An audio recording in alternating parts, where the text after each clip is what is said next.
আল্লাহ নবীকে বললেন, হুজুর বালগমিও চললো না, ওরা তো নামাজ পড়বে। নবী বললেন, নাম নাম, হ্যাঁ হ্যাঁ, ওরা তোমাদের চাইতে বেশি নামাজ পড়বে। নবীকে আবার পরে বললেন, ওয়াসুবুনা, ওরা কি রোজা রাখবে?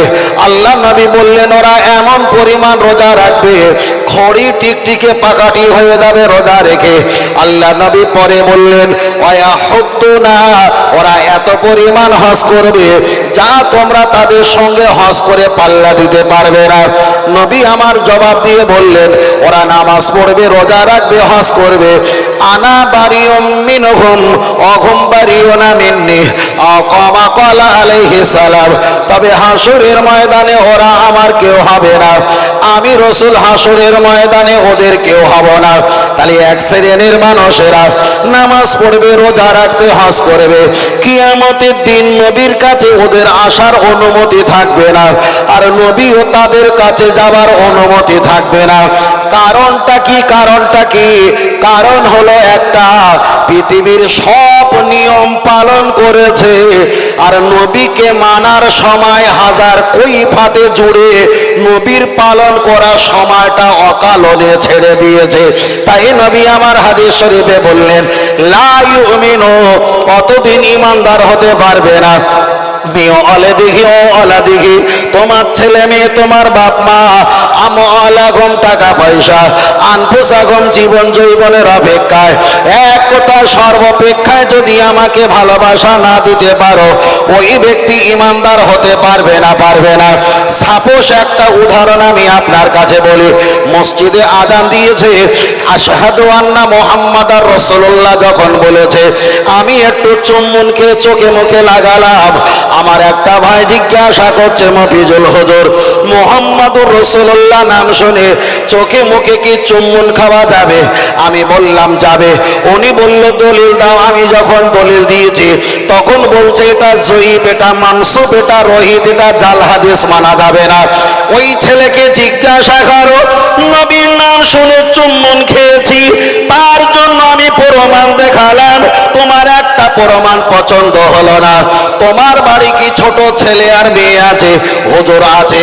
তোমার ছোট ছেলে কি আর মেয়ে কি তুমি চুমু খাও? হুজুর আমি খাই খাই খাই। তাহলে ছোট বাচ্চা ছেলে মেয়ে চুমু খায়, ও চুমু খাওয়াটা জায়েজ কি না জায়েজ একবারও ভাবলো না।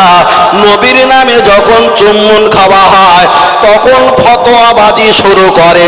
তাহলে এদের ভিতরে সব থাকবে, থাকবে না শুধু নবী। কিয়ামতের দিন ওরা নবীর কাছে আসতে পারবে না, আর নবীও তাদের কাছে যেতে পারবে না। কথা ঠিক না বেঠিক? ও আমার জামাত যুবকের, আমি আপনাকে বোঝাতে চেয়েছি, লক্ষ্য করে দেখা যায়, খালি নামাজ পড়বে, রোজা রাখবে, হজ করবে, যাকাত দেবে, আল্লাহ নবীকে মান্যতা দেবে না।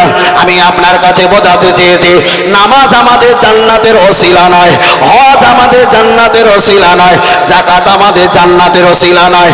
আপনি বলবেন, হুজুর নামাজকে উড়িয়ে দিলে, রোজাকে উড়িয়ে দিলে, হজকে উড়িয়ে দিলে, হ্যাঁ বাবা উড়িয়ে দেবো, তবে অপেক্ষা করো, আমাকে 10 সেকেন্ডে সময় দাও।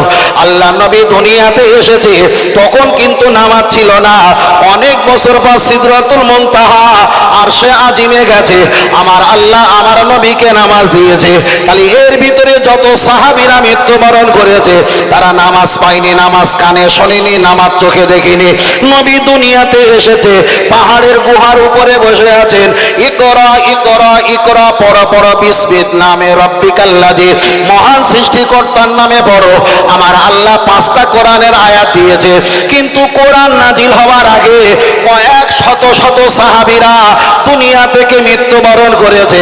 তারা কোরআন চোখে দেখিনি, কানে শোনেনি, তারা নামাজ চোখে দেখিনি, কানে শোনেনি, তাদের ভিতরে নামাজও ছিল না, কোরআনও ছিল না, নবীর হাতে হাত দিয়ে মৃত্যুবরণ করেছে। তাহলে নামাজ আর কোরআন যদি জান্নাতের কারণ হয়, তাহলে নবীর জামানায় ওই সাহাবীরা কোরআন আসার আগে, নামাজ আসার আগে যারা মৃত্যুবরণ করেছে তাদের উপায় কি হবে? মাথা যাচ্ছে ভাই? তাদের উপায় কি হবে? চলেন, আমি যদি নামাজের এগেনস্টে ওয়াজ করি, বসে বসে আমি 40টা হাদিস পড়তে পারি, তখন হলে হুজুর জীবনে শোনেননি। আমি নামাজের এগেনস্টে বলতে চাচ্ছি না, নামাজের পক্ষে বলবো। তবে মেম্বার আর প্রধানের যখন মালা দেবো তখন মেম্বারের আগে প্রধানের আগে দেবো। মালা যখন দেব ইমাম সাহেবকে আগে দেবো, মুয়াজ্জিনের আগে। পৃথিবীতে যখন মালা দেবো পৃথিবীর অপেক্ষায় আমার নবীকে আগে মালা দেবো। এটাই হলো হিসাব, এটাই হলো হিসাব। আল্লাহ ও আমার বাতিরা চলে না খেয়ে যাওয়া যায়। ফের আমি আপনাকে বোঝাতে চেয়েছি মসজিদে আজান দেওয়া হয়, মসজিদে 5 ওয়াক্ত আজান দেওয়া হয়। আল্লাহু আকবার, আল্লাহু আকবার। ওই মসজিদে আজান দেওয়া হয়, আমরা তো বারবার করে চিৎকার করে বলি মসজিদে আজান দেওয়া হয় নামাজের জন্য, নামাজের জন্য। মসজিদ সামনে রেখে বলছি মসজিদে আজান দেওয়া হয়, আগে নামাজের জন্য আজান দেওয়া হয় না।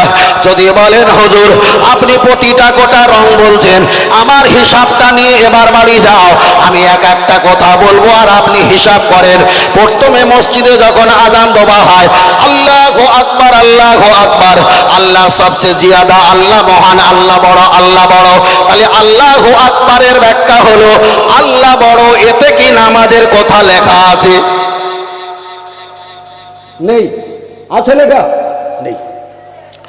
তারপরে মসজিদে আজান দেওয়া হয়, ওখানে বলা হয় আশহাদু আল্লা ইলাহা ইল্লাল্লাহ হাম গাওয়াই দিতা হোমে কে আল্লাহ তাআলা সাওয়া কই ইবাদত কে লায়েক নেই। মানে আমি সাক্ষ্য দিচ্ছি আল্লাহ ছাড়া উপাস্য কেউ নেই, কেউ নেই। তাহলে এতেও তো নামাজের কথা নেই।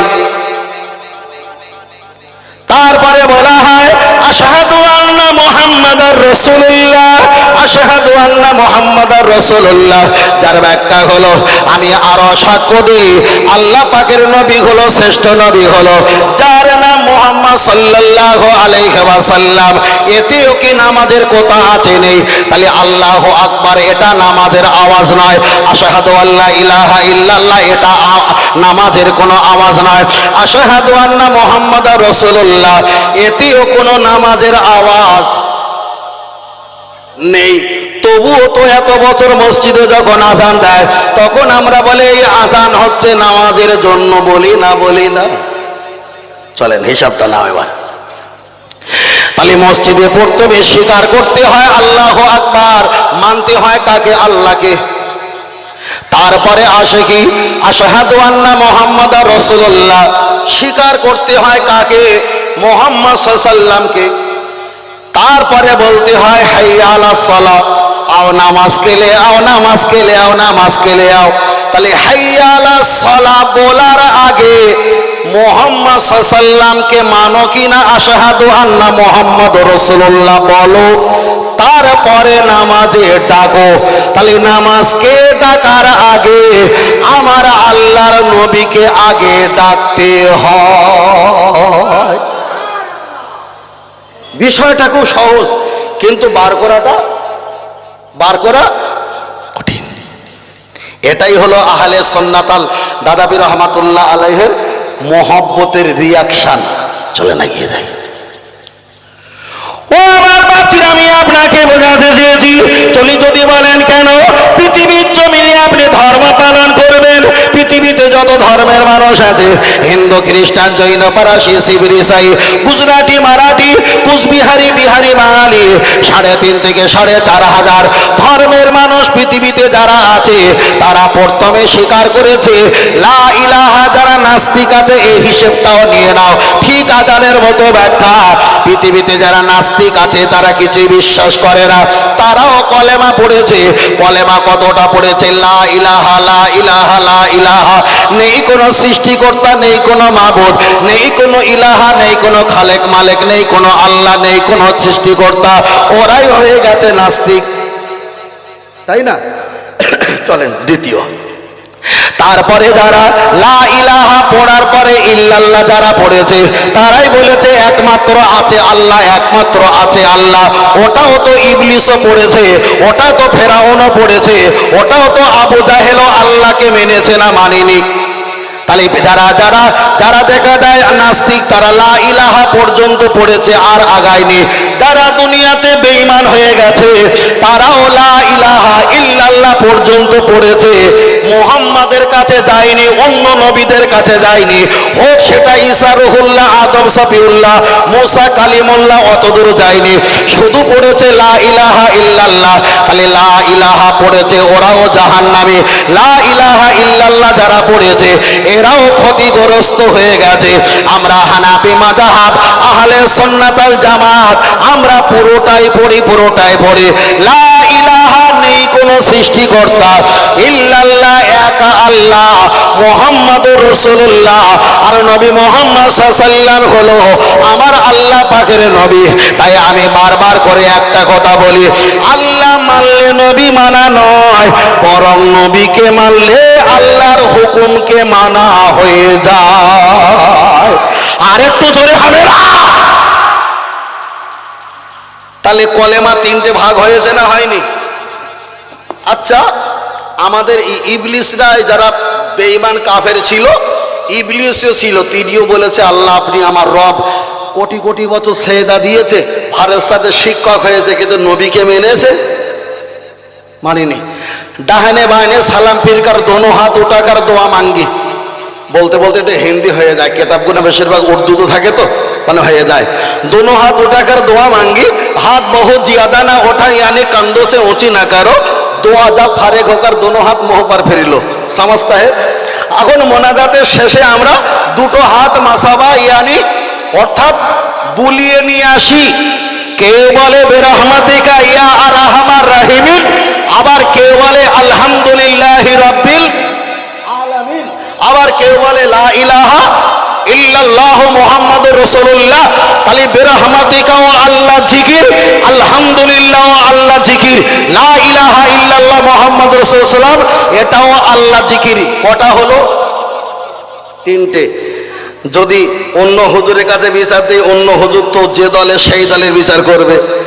হুজুরদের হুজুর রসুল বলেছেন আনা বইস্তু মুআল্লিমান, আমি হলাম তো আমাদের শিক্ষক, সেই শ্রেষ্ঠ শিক্ষক আমার নবীর কাছে বিচার দেই। নবীকে বললাম ইয়া রাসূলুল্লাহ, একজন পড়েছে বিরহমাতিকা ইয়া রাহমান রাহিমিন, একজন পড়েছে আলহামদুলিল্লাহি রাব্বিল আলামিন, একজন পড়েছে কলেমা শরীফ, হুজুর আমরা তিনটের ভিতরে কোনটা পালন করব? আল্লাহ নবী জবাব দিয়ে বললেন আফদালুল ইবাদাত ইবাদাতিস সালাত, সবচাইতে বড় ইবাদত কি? কথা বলেন নামাজ। আল্লাহ রাসূল পরে বলেছেন আফদালুত তিলাওয়াত তিলাওয়াতুল কোরআন, সবচাইতে বড় তেলাওয়াত কি? কোরআন। কটা হলো? নামাজ হলো, কোরআন হলো। হুজুর নামাজ কেন পড়ো? না নবী বড় ইবাদত বলেছে। কোরআন কেন পড়ো? নবী বড় তেলাওয়াত বলেছে। ভালো না খারাপ? সেই নবী বলেছে আফদালুজ জিকরি জিকরি লা ইলাহা ইল্লাল্লাহ মুহাম্মাদুর রাসূলুল্লাহ। তাহলে নবী বলেছে বড় নামাজ হুজুর নিয়েছে, বড় তেলাওয়াত কোরআন ওটা নিয়েছে, আর বড় জিকির যখন বলেছে ওটা বাদ দিয়ে বেরহমাতে আর আলহামদুলিল্লাহ খেয়েছে। তাহলে পৃথিবীতে সব আছে, নামাজ আছে, নেই কোনটা? মুহাম্মাদুর রাসূলুল্লাহ। এখন হুজুরকে কি বলবে? এবার হয়তো বলবে হুজুর মোনাজাত তো না করলে সমস্যা নেই, কোনো সমস্যা নেই, কিন্তু বড় সমন্দির খালাতে বোনের ভাইজি, চা শাশুড়ের মেজননদের ভাইজির বন্ধুর জামাই এসেছিল, তারে বিরিয়ানি খাবিয়েছিস, তা আমার ভাগনা কি করেছিল? নবী আদম আলাইহিস সালাম 350 বছর বসিরার হুজুর একটা কিতাব লিখেছে, কিতাবটার নাম হলো মিলাদে মুস্তাফা। 360 বছর ধরে ওয়াসজুদ লিল্লাহ আল্লাহ নামে সাজদা দিয়েছে, আর কাওমার রাকিন রুকুকারের মতো রুকু করেছে, ফারাফায়া দাইয়ে হাত তুলে 360 বছর ধরে দোয়া চেয়েছে। কাজ হয়েছিল? কাজ হয়নি। যখন আমার নবী পাকের নাম নিয়ে আল্লাহর কাছে যখন ক্ষমা চেয়েছে, আল্লাহ ক্ষমা করে দিয়েছে। তাহলে একটা নবী রাসূল বলেছে কুল্লু নবিয়্যিন মাসুম, সমস্ত নবীরা নিষ্পাপ বেগুনাহ মাসুম। তাহলে একটা মাসুম নবী যদি আল্লাহর কাছে 350 বছর আমার নবীকে বাদ দিয়ে যদি আল্লাহ চায়, আল্লাহ যদি তার কেন্দ্রে নেন্দে একাকার করে দেয়, তুমি আর আমি হুজুর 30 বছর 60 বছর বাঁচবো, বেরহমাতে কার পানি খেয়ে কি হবে? আমার বাপ তো 350 বছর খেয়েছিল, আমার মা তো খেয়েছিল, কাজ হয়নি। তার কারণ নবী আলফের বলেছি, আল্লাহ মানলে নবী মানা নয়, নবী মানলে আমার আল্লাহ মানা হয়ে যায়। হাদিস রাসূল বলেছে মান আসানি, আমাকে সরিয়ে দিলে ফাকাদ আসাল্লাহ, আল্লাহ তোমাকে সরিয়ে দেবে। মান আতানি, আমাকে ইত্তেবা করলে ফাকাদ আতাল্লাহ, আল্লাহর ইত্তেবা হয়ে যাবে। আর একটু জোরে হবে না? অজকে ঘুরিয়ে দেবো নাকি এইভাবে চলবে? অজ ঘুরিয়ে দেবো নাকি? আর পিছনের ভাই কথা বলছেন না কেন? জি আলহামদুলিল্লাহ, আমার বড় ভাই আপনি চলে এসছেন।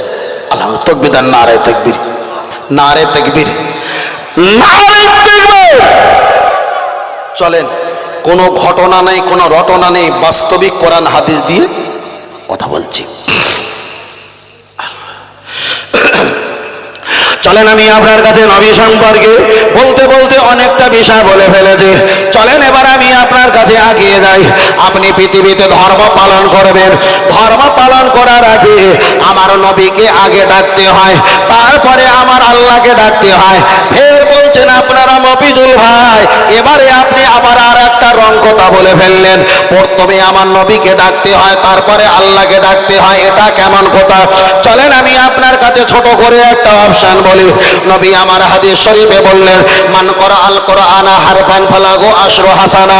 কোরআন শরীফের একটা অক্ষর পাঠ করলে আশরাতুন হাসানা, আমার আল্লাহ 10টা করে নেকি দেয়, নেকি দেয়, নেকি দেয়। ও বাবাজিরা, কোরআন হলো কার বাণী? আমার আল্লাহ পাকের বাণী। তাহলে কোরআন শরীফের একটা অক্ষর পাঠ করলে আমার আল্লাহ যদি 10টা করে নেকি দেয়। এবার একটা বার বলবেন, আল্লাহকে ডাকতে গেলে নবীকে আগে ডাকতে হয়, কথাটা এবার মিলিয়ে নাও। কোরআন শরীফ তেলাওয়াত করার আগে আমরা আউযু বিল্লাহি মিনাশ শাইতানির রাজিম পড়ি না, পড়ি না, পড়ি না, পড়ি না, পড়ি। আউযু বিল্লাহি মিনাশ শাইতানির রাজিম আমরা অবশ্যই পড়ি। টোটাল কোরআন শরীফ যদি 114টা সূরা হয়, কোরআন শরীফ যদি 848টা পৃষ্ঠার হয়, কোরআন শরীফ যদি 1007টা মানজিল হয়, কোরআন শরীফ যদি 2000, 2500, 3000 দুনিয়াবি টাকা যদি দাম হয়, টোটাল কোরআন শরীফে আউযু বিল্লাহি মিনাশ শাইতানির রাজিম লেখা নেই, লেখা নেই, লেখা নেই। তাহলে আল্লাহর কোরআন পড়বো, এখানে তো আল্লাহর কোরআন দিয়ে শুরু হবে না, না আল্লাহর কোরআন দিয়ে শুরু হবে না।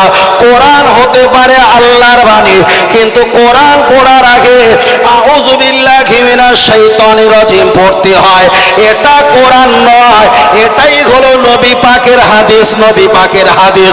তাহলে নবীকে ডেকে নবীর হাদিস পড়ে আল্লাহর কোরআন পড়তে হয়। তাহলে আল্লাহকে ডাকার আগে নবীকে ডাকতে হয়। চলেন আরো যাই। চলেন আমি আপনার কাছে বোঝাতে চেয়েছি, লক্ষ্য করে দেখা যায়, ও বাবাজিরা খুব ভালো করে খেয়াল করে শুনবেন। আমরা নামাজ পড়ি আলহামদুলিল্লাহ, ভালো মসজিদে নামাজ পড়া হয়। ফের বলছি, পৃথিবীর জমিনে আপনি যদি 100% ইবাদত করেন, 100%-এর ইবাদতে 100 বার আমার নবীকে আগে নিতে হয়, আমার নবীকে আগে অনুসরণ করতে হয়, আমার নবীর নামটা আগে জপ করতে হয়। যদি বলেন কেন, চলেন আমি আপনার কাছে আর একটা হাদিস থেকে প্রমাণ করে দেই।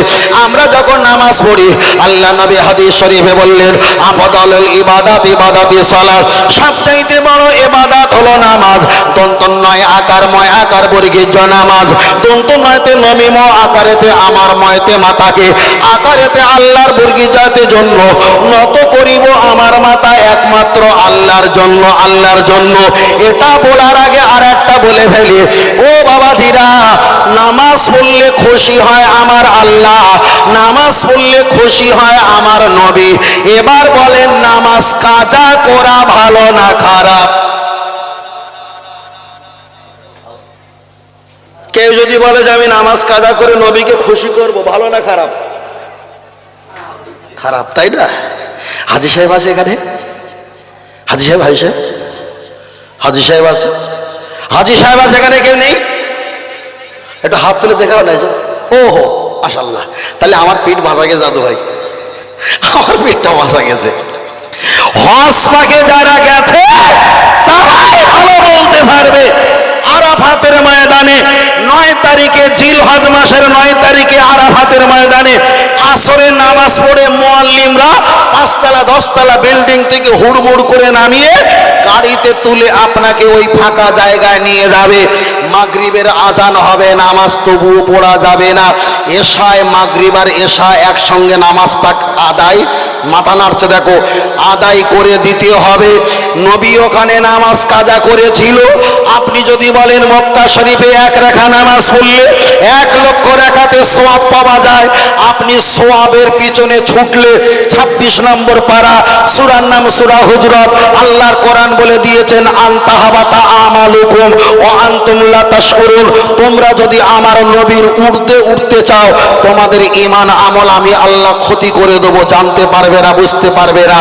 নবী নামাজ পড়িনি, আমরা যদি মাগরিবের নামাজ ওখানে পড়ি, নবীর চাইতে আল্লাহর কাছে বড় হুজুর সাজতে চাই, কোরআন বলে দিয়েছে নবীর উঠতে গেলে ঈমান আমল ক্ষতি হবে। তাহলে মক্কা শরীফে নামাজ কেউ ফাঁকি দেয় না, সেখানে গিয়ে হাজী সাহেবরা মাগরিবে নামাজটা কাজা করে কেন?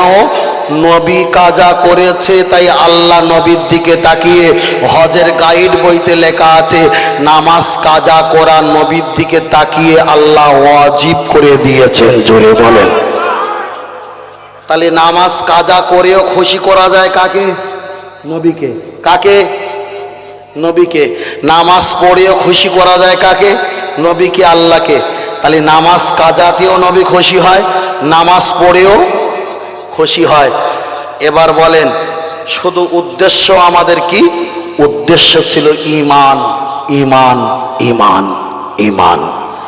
আগে ঈমান, তারপরে ইবাদত। আগে ইবাদত না, আগে হবে ঈমান, তারপরে ইবাদত। চলেন চলেন, আমি আপনাকে বোঝাতে চেয়েছি, তাই ফের আমি আপনাকে বলছিলাম পৃথিবীতে ইবাদত করার আগে নবীর দিকে তাকিয়ে আপনাকে ইবাদত করতে হয়। যদি বলেন হুজুর আপনি একটা বার খুলে বলেন, তাহলে আপনাদের বনগা এলাকায়, আপনাদের কাশীপুর এলাকায়, আপনাদের এই তো পাশে মসজিদ আছে, এক একটা করে বলবো আর আপনি এক একটা করে হিসাব করেন। ভুল যদি হয়ে যায় আমি স্টেজে থাকলে আমাকে ধরবেন, তবে চলে যাওয়ার পর আপনি বাউল কামের মতো গাল ক্যাসমাস করে নাড়ালে 1 হাতের জায়গায় 5 হাত আপনারই ছেড়ে যাবে। চলেন এক একটা হিসাব দেওয়া যায়। তাহলে মসজিদে আজান হয় কিসের জন্য? আজান হয় একমাত্র আল্লাহর ইবাদতের জন্য, ইবাদতের জন্য। ও বাবা ধীরা, ওই আজানটা কোরআনের কোথাও নেই, ওটাই হলো নবী পাকের হাদিস। মসজিদে যখন আপনি পড়তে হবে ডান পা রাখবেন, ডান পা রাখার কথা, ওটা কোরআনে নেই, ওটাই হলো নবী পাকের হাদিস। আপনি যখন মসজিদে ওঠার পর একটা দোয়া পাঠ করবেন, আল্লাহ গুম্মাতালি আবু আবা রাহমাতি, ওই দোয়াটা যখন পাঠ করবেন, ওই দোয়াটা কোরআন নয়, ওটাই হলো আমার নবী পাকের হাদিস।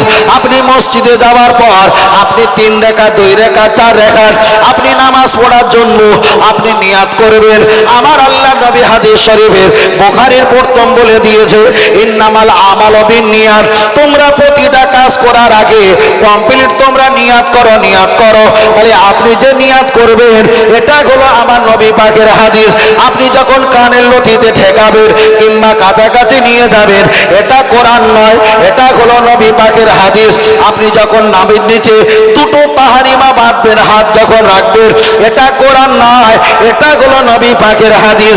আপনি না দেখা যায় হাত বাঁধার পর এবার আপনি সানা পাঠ করবেন, সুবহানাকা আল্লাহুম্মা বিহামদিকা ওয়া তাবারাকা ইসমুকা, এমন করে আপনি সানা পাঠ করবেন। ওই সানা কোরআনের কোথাও লেখা নেই, ওটাই হলো নবী পাকের হাদিস। আপনি এবার আউযু বিল্লাহি মিনাশ শাইতানির রাজিম পড়বেন, ওটাও কোরআনের কোথাও নেই, ওটাও নবী পাকের হাদিস। তাহলে এত বছর আমরা শুনে এসেছি নামাজ পড়তে গেলে কোরআন লাগে, কোরআন না হলে নামাজ হয় না। কিন্তু নামাজের এতটা ভিতরে আমরা পৌঁছে গেছি, এখনো কোরআন পেলাম না, চলছে আমার নবী পাকের হাদিস। আর একটু জোরে হবে না? আল্লাহ। তাহলে নামাজ পড়তে গেলে কি লাগে? জি জি জি, কোরআন না হাদিস? আমরা শুনে এসছি তো কোরআন, অবশ্যই। তবে এটা হিসাবটা ভালো করে দিয়ে দেই। চলেন, আপনি দেখা যায় দোয়াসানা পাঠ করার পর এবার আপনি পাঠ করবেন বিসমিল্লাহির রহমানির রহিম। বেসিনজের বিসমিল্লাহ জির মিল্লাম খরজাবাল্লাহি রাদিহি রাহিদাবার মিম খরজাবার বা নুন রাদিনি রাজাবার হাইয়া জিরহি মিম জিরমি বিসমিল্লাহির রহমানির রহিম। এই নামটা আপনি যখন পড়বেন, এটা হলো আল্লাহর কোরআন। সূরা ফাতিহা পড়বেন, এটা আল্লাহর কোরআন। অন্য একটা সূরা পড়বেন, এটা আল্লাহর কোরআন। আল্লাহু আকবার বলে রুকু করে সুবহান রাব্বিয়াল আযীম 3 বার 5 বার 7 বার পড়বেন, এটা হলো আল্লাহ পাকের নবী পাকের হাদিস। এবার আপনি সামি আল্লাহু লিমান হামিদা, এটা হলো নবী পাকের হাদিস। রব্বানা লাকাল হামদ, এটা কোরআন না, এটা নবী পাকের হাদিস। সেজদা গিয়ে সুবহান রাব্বিয়াল আলা, এটা কোরআন নয়, এটা নবী পাকের হাদিস। আপনি বসে বসে আত্তাহিয়াতু পাঠ করবেন, ওটা কোরআন নয়, ওটা নবী পাকের হাদিস। আপনি দুরূদ শরীফ পাঠ করবেন, ওটা কোরআন নয়, ওটা নবী পাকের হাদিস। দোয়া মাসুরা পাঠ করবেন, ওটাও কোরআন নয়, ওটা নবী পাকের হাদিস। ডান দিকে সালাম ফিরাবেন, আসসালামু ক্বাবলাল কালাম, ওটাও কোরআন নয়, ওটা নবী পাকের হাদিস।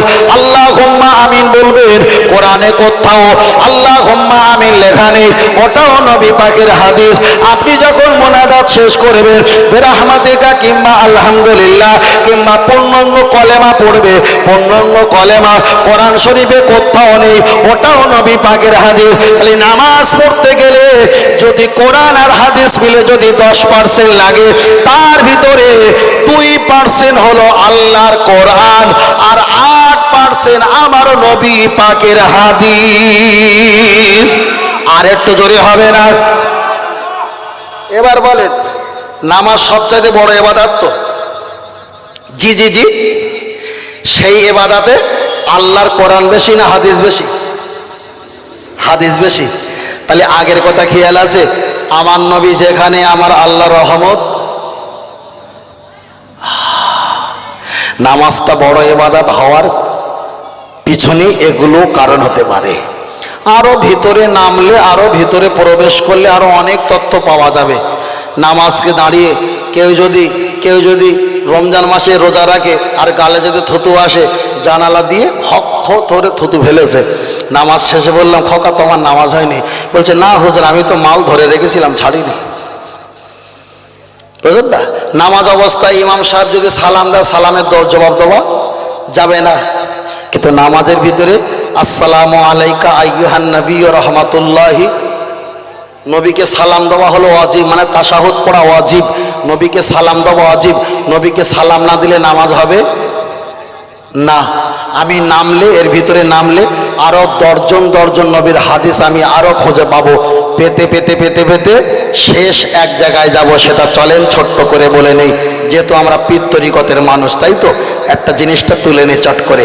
বলে না, 1 বিঘা জমির ভিতরে যদি একটা সোনা থাকে, চিকি চিকি করে না, খোঁজে নিতে সহজ হয়ে যায়। চলেন ছোট করে বলি, আমরা নামাজ পড়ি, নামাজে প্রতি রাকাতে আমরা সূরা ফাতিহা পড়ি না পড়ি। সূরা ফাতিহার মাঝখানে একটা সূরা ফাতিহার ভিতরে একটা আয়াত আছে, আয়াতটা হলো ইহদিনাস সিরাতাল মুস্তাকিম, চালাও সে পথে যে পথে তোমার প্রিয়জন গেছে চলি। তাই না? মানে হামকো সিধে রাস্তা পর চালা দিজিয়ে, মানে চালাও সে পথে যে পথে তোমার প্রিয়জন গেছে চলি। আল্লাহর প্রিয়জন কারা? নবী, সিদ্দিক, শুহাদা, সালেহিন, রুবা, 4 জন আল্লাহ পাকের প্রিয়। তাহলে এবার বলেন, কমপক্ষে 4 জনকে মানতে হবে, না হলে 3 জন, না হলে 2 জন, না হলে 1 জন। যদি মোটেই না পাও, মিনাল খাসিরিন, ক্ষতিগ্রস্ত হয়ে যাবে। এবার বলেন, নবীগিন, আমরা প্রথমে নবীকে হারিয়েছি, ঈমান এনেছি কিন্তু হারিয়ে ফেলেছি। তার কারণ নবী যখন দুনিয়া থেকে ওফাত নিয়েছিল, তখন আমরা দুনিয়াতে ছিলাম না। 4টের ভিতরে চলে গেছে, একটা বাকি আছে। পরে বলা হয়েছে শুহাদা, যারা শহীদ হয়েছে মক্কা মদিনা শরীফে, জান্নাতুল বাকি, মুআল্লা, খওয়াব, ওয়াজি, সুম্মা, বিভিন্ন কবরস্থানে, ওহদ, বদর, সিফতে, তাবুক, কারবালা, হুদায়বিয়া, কবরস্থ মাজার শরীফ আছে। আমরা সেখানে যেতে গেলে কমপক্ষে 80,000 ওমরায়, ফরজ হজে 4.5 লক্ষর ব্যবধান আছে। কিন্তু আমরা যাওয়ার ইচ্ছা করলেও সম্ভব নয়, সেটাও আমরা হারিয়ে ফেলেছি। 4টের ভিতরে 2টো চলে গেছে, বাকি আছে 2টো। পরে বলা হয়েছে সালিহিন, জিসকা মতলব সালিহিন মানে সৎ ব্যক্তি। সৎ ব্যক্তিকে আপনি যদি বলেন ওই যে হাসায় বিশরে হাফি, আমি ওনার কথা ছেড়ে দিলাম। নিজামুদ্দিন আউলিয়া রহমাতুল্লাহ আলাইহি অনেক মানুষকে খুন করে তারপর আল্লাহর ওলি হয়েছে, কিন্তু তোলারটা গোড়াটা একেবারে সততা না। যদি বলেন বিশরে হাফি, উনি তো প্রথম মদঘর ছিল, তোলাটা অতটা পরিষ্কার না, তারপরে আল্লাহ তাকে ওলি বানিয়েছে। কিন্তু দাদা পীর রহমাতুল্লাহ আলাইহি উনি ছিল সালেহিন সৎ ব্যক্তি, যিনি 11 বছর বয়সে হুগলি সীতাপুর মাদ্রাসায় পড়াশোনা করতেন। তিনি অল্প সময়ের ভিতরে দাদা পীর রহমাতুল্লাহ আলাইহি বলেছিলেন, আমার মায়ের নেক দোয়ায় আমি অল্প বছর বয়সের ভিতরে তিনবার আমার নবীর দিদার পেয়েছি। জোরে বলেন সুবহানাল্লাহ। তাহলে সালেহিন একটা পেয়েছি, নবীকে হারালাম, সুহাদাকে হারালাম, সালেহিনকে পেয়েছি। চতুর্থ নাম্বার বলা হয়েছে সিদ্দিকিন। চতুর্থ নাম্বার সিদ্দিকিন। ফুরফুরা দাদা পীর রহমাতুল্লাহর নাম হলো আবু বকর সিদ্দিক। তাহলে কোরআন বলে দিয়েছে কমপক্ষে 4 জনের কাছে, না হলে 3, না হলে 2, না হলে 1। দাদা পীর রহমাতুল্লাহ নবী হতে পারেনি, তিনি শহীদ হতে পারেনি। একদিকে সৎ ব্যক্তি হয়েছে, অপরদিকে বংশগত সিদ্দিকী সত্যবাদী হয়েছে। তাই আমরা তাকে ভালোবাসি। আর নামাজের ভিতরে বলা হয় ইহদিনাস সিরাতাল মুস্তাকিম, চালাও সে পথে যে পথে তোমার প্রিয়জন গেছে চলি। তাহলে দাদা পীর রহমাতুল্লাহ আলাইহি যে পথে চলেছে আল্লাহর প্রিয় হয়েছে, ওই পথে যাওয়ার জন্য প্রতিদিন নামাজে আল্লাহর কাছে ইমেল মেসেজ করি না করি। তাহলে নামাজের ভিতরে বলছি ওই পথে যাওয়ার চেষ্টা করছি, আল্লাহ আমাকে নিয়ে যাও। আর নামাজ থেকে বার হয়ে বসে বলছি আমি কোনো পীর তরিকা হুজুর টুজুর মানিনি। মানে রাতের বেলা একরকম, দিনের বেলা আর একরকম। একে বলা হয় কি মুনাফিক, একে কি বলা হয় মুনাফিক। তাহলে তুই ওটা কেটে ফেল, কি হবে? ও নামাজের কথা বলছি, বিশ্বাস হয় না? আসসালামু আলাইনা ওয়া আলা ইবাদিল্লাহিস সালিহিন। নামাজের ভিতরে ওলি আউলিয়া আল্লাহর সালেহিন বান্দাকে সালাম দিতে হয়। জোরে বলেন। আমি তো এর ভিতরে যাইনি, চলেন।